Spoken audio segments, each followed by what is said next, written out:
Hello students, in today's video we are going to solve a problem on consolidated balance sheet. Such problems will be asked for 15 marks in the question paper. Let us go through the problem first. The balance sheets of H Limited and S Limited as on 31st March 2015 were as follows. So share capital of H Limited is 2 lakh and that of S Limited is 1 lakh. Shares are of rupees 10 each. Reserves and surplus. General reserve is 60,000 for H Limited and 30,000 for S Limited. Profit and loss account 40,000 for H Limited and 20,000 for S Limited. Then you have creditors 80,000 and 10,000. Then let us look at the assets. Sundry assets for H Limited is 2,90,000 and that of S Limited is 1,60,000. Non-current investment, that is 6,000 shares are acquired in S Limited and the amount is 90,000. Okay, so H Limited acquired 6,000 shares in S Limited on 1st October 2014.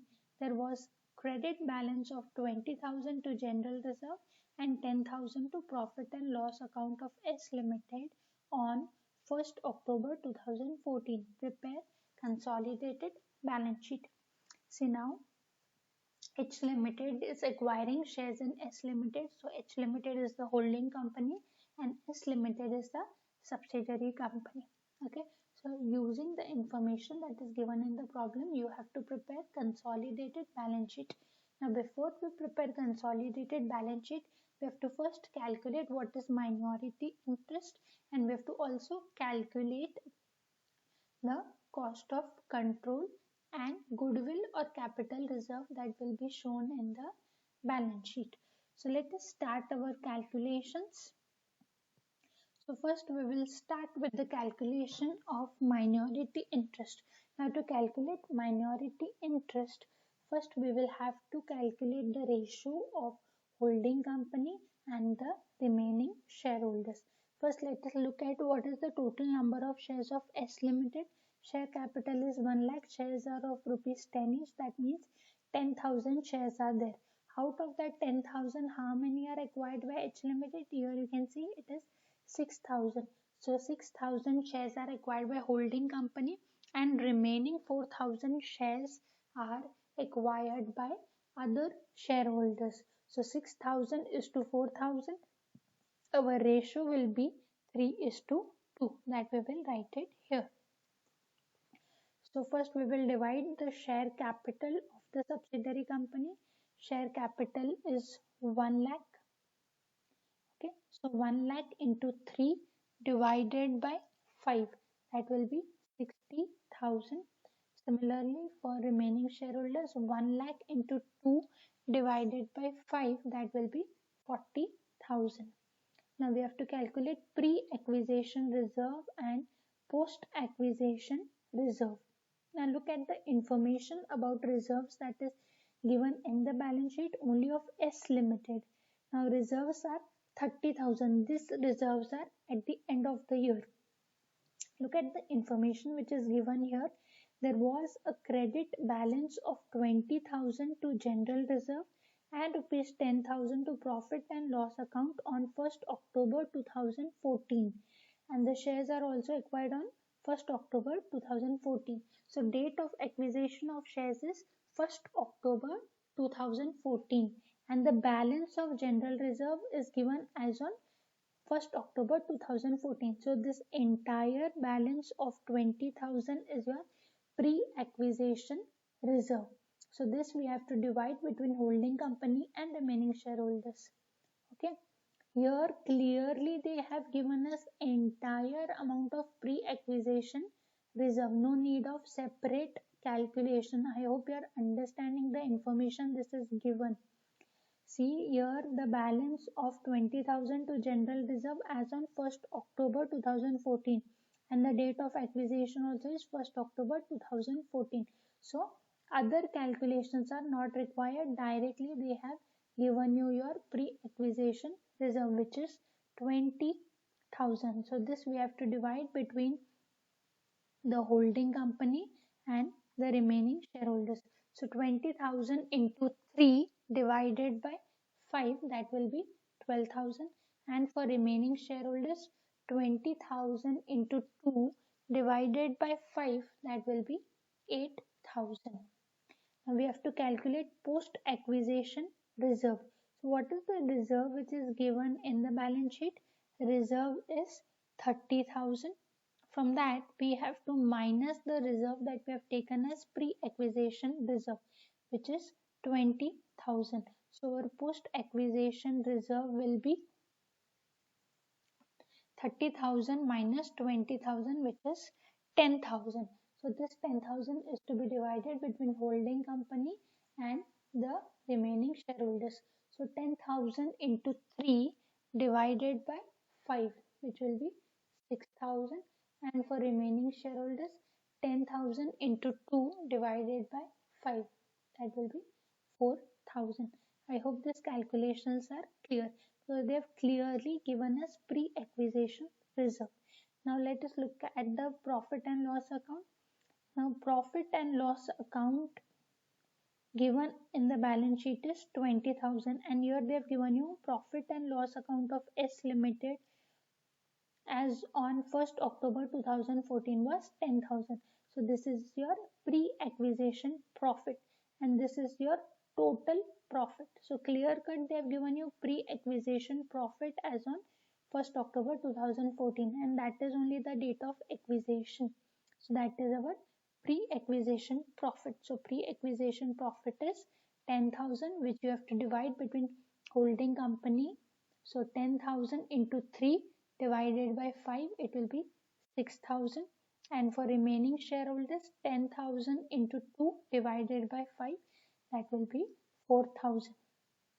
Now we have to calculate post acquisition profit. Total profit given in the balance sheet is 20,000. Out of that, pre acquisition profit is 10,000. So post acquisition profit will be total profit 20,000 minus the pre-acquisition profit, that is 10,000. So remaining is our post-acquisition profit, that is 10,000. So we have to divide it between holding company and remaining shareholders. So 10,000 into 3 divided by 5, it will be 6,000, and 10,000 into 2 divided by 5 will be 4,000. So calculations are done for this chart. Now let us make the total. So total of the first column is 1,50,000. Total of the holding company is 90,000, and our minority interest is 60,000. This minority interest will be shown in our consolidated balance sheet under liabilities. So we will consider this later. I hope these calculations are clear for you. We have already solved problems on this for 5 marks. Now moving on to the further calculation, that is calculation of cost of capital, that is goodwill or capital reserve. So cost of acquisition of shares. Now here you can see non-current investment, 6,000 shares in S Limited. H Limited has invested in 6,000 shares of S Limited at rupees 90,000. So this is the cost of acquisition of shares in S Limited. So cost of acquisition is 90,000 less nominal or the face value of shares. How many shares are acquired? 6,000 shares are acquired. What is the face value of the share? It is 10. So face value of shares is 6,000 into 10. So that will be 60,000. So our goodwill will be 90,000 minus 60,000. 30,000 is the goodwill. Now you have to calculate capital reserve so that we can estimate whether goodwill or capital reserve will be shown in the balance sheet. So let us calculate capital reserve. For capital reserve, we have to take pre-acquisition reserve portion of H Limited. So pre-acquisition reserve of only H Limited, it is 12,000. So we will take it here. To that, we have to add pre-acquisition surplus portion of H Limited. So surplus pre-acquisition of H Limited, it is 6,000. So our capital reserve is 18,000. Now we have to determine whether goodwill or capital reserve will be shown in the balance sheet. So goodwill as per the above note is 30,000 and capital reserve as per above note is 18,000. So whichever is higher will be shown in the balance sheet. That is the difference. So 30,000 minus 18,000, 12,000. So goodwill is more. So net goodwill. So this will be shown in the balance sheet. I hope you have understood. First you have to calculate cost of control, that is goodwill. Okay, then you have to calculate capital reserve, then you have to compare goodwill and capital reserve. Whichever is more, that will be shown in the balance sheet. Okay, difference between the two will be shown in the balance sheet. I hope the calculations are clear till here. So next step is to prepare the consolidated balance sheet. For the balance sheet, you have to keep a format ready like this. Okay, so we will start preparing the consolidated balance sheet. Okay, so we will start with our share capital. So let us look at the share capital that is given in the balance sheet. Now when you are preparing consolidated balance sheet, only the share capital of H Limited will be shown in the consolidated balance sheet. Okay, the shares which are acquired by the holding company and subsidiary company will be shown separately. Okay, so here we will show share capital only of H Limited. S Limited share capital should not be shown in consolidated balance sheet. So here we will write note number 1, 20,000 shares of rupees 10 each. So capital is 2 lakhs. So this capital will be shown in the balance sheet. Note number 1, share capital is 2 lakhs. Okay. Next is reserves and surplus. Now when you're passing this note, you have to be very careful. Now how to pass this note, we will see. Now capital reserve, here you can see we have calculated capital reserve. Now as per this, our capital reserve is nil because goodwill will be shown in the balance sheet. So capital reserve as per our working note is nil. So we will write it here as nil. So general reserve.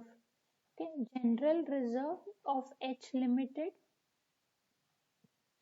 General reserve of H Limited is given as 60,000. So you have to take it here. H Limited. For H Limited, general reserve is 60,000. And of S Limited, you have to take only the post-acquisition portion of H Limited. So what is the post-acquisition reserve of only H Limited? It is 6,000. Okay. So your entire information you will give of the holding company and the share of holding company and subsidiary company, that will be shown in the consolidated balance sheet. Okay.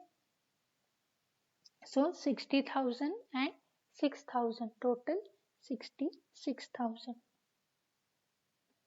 So the total general reserve that will be shown in the balance sheet is 66,000. Now similarly, profit and loss account. What is the profit of H Limited which is given in the balance sheet? Profit is 40,000. So we will write it here. Profit of H Limited is 40,000. To that S Limited, you have to consider only post acquisition profit of H Limited. What is the post acquisition profit of H Limited? It is 6,000. Okay. So total profit that will be shown is 46,000. So total reserves and surplus will be 66,000 plus 46,000, that is 1,12,000. So this will be shown in the balance sheet. Now I just explain this calculations once again. Now see, the first item is capital reserve. Here you can see as per our calculation, capital reserve is 18,000. But when we calculate the net capital reserve or goodwill, that will be shown in the balance sheet. Here you can see goodwill is more. So goodwill will be shown in the balance sheet. That means capital reserve is nil. So we have shown it as nil. General reserve. Now general reserve you can see of H Limited is given in the balance sheet. S Limited we cannot show it in the consolidated balance sheet. In consolidated balance sheet only the part of reserves and profit which belong to H Limited will be shown in the consolidated balance sheet. So you have to take the reserves of H Limited and add only post acquisition portion of H Limited. Similarly, for profit also you have to take the profit of holding company and add only post acquisition portion of H Limited. Okay, so you will get the total reserves of the company that is to be shown in the consolidated balance sheet.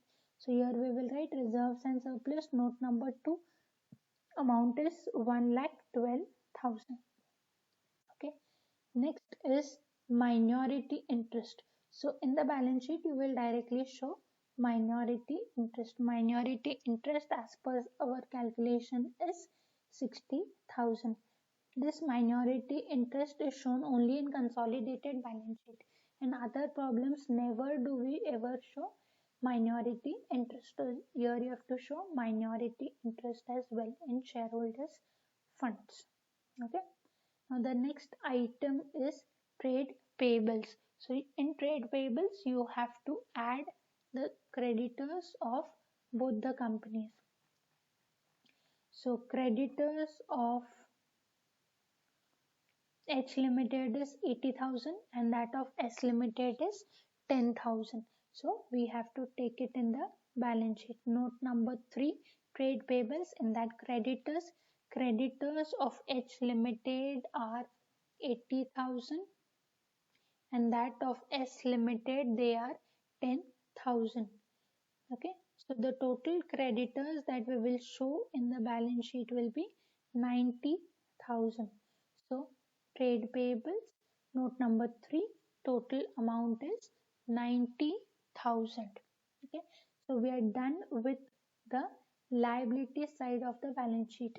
Now we have to show the calculation of the asset side. So first item is sundry assets. So we have to add the assets of both the companies that are given in the balance sheet.